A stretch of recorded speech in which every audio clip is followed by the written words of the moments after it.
C'est encore un vrai sujet, encore aujourd'hui, malgré ces mouvements dont vous parlez, qui ont probablement fait du bien, mais est-ce que pour autant, elles continuent ces violences sexuelles de ce que vous en Non, non, mais sur entendez? les violences sexistes et sexuelles, il faut des règles, il faut des références. C'est simple. Aujourd'hui, au CNC, si on veut avoir une aide du CNC, aussi dans le cinéma, il faut passer aujourd'hui une formation sur les violences sexistes et sexuelles. Et c'est les patrons, c'est-à-dire les producteurs, qui doivent passer ce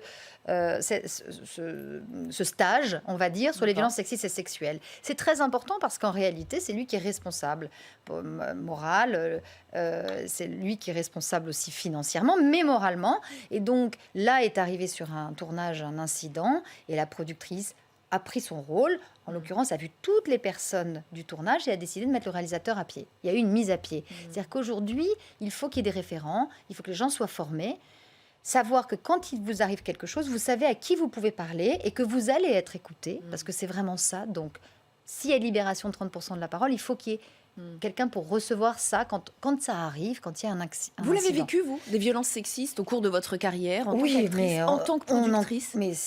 des violences sexistes tout le temps. Moi, je me souviens d'un producteur on était à Cannes dans une soirée. Alors, c'est toute l'ambiguïté aussi, la complexité, c'est qu'on est dans des soirées où qu'on peut se retrouver sur des tournages en fin de soirée, mais ça n'a aucune importance. Enfin, je veux dire, on est dans une relation de travail qui tout à coup m'a attrapée et m'a dit si tu étais un petit peu plus libre, on ferait un petit peu plus de films ensemble. Je dis écoute, on va pas faire beaucoup de films ensemble.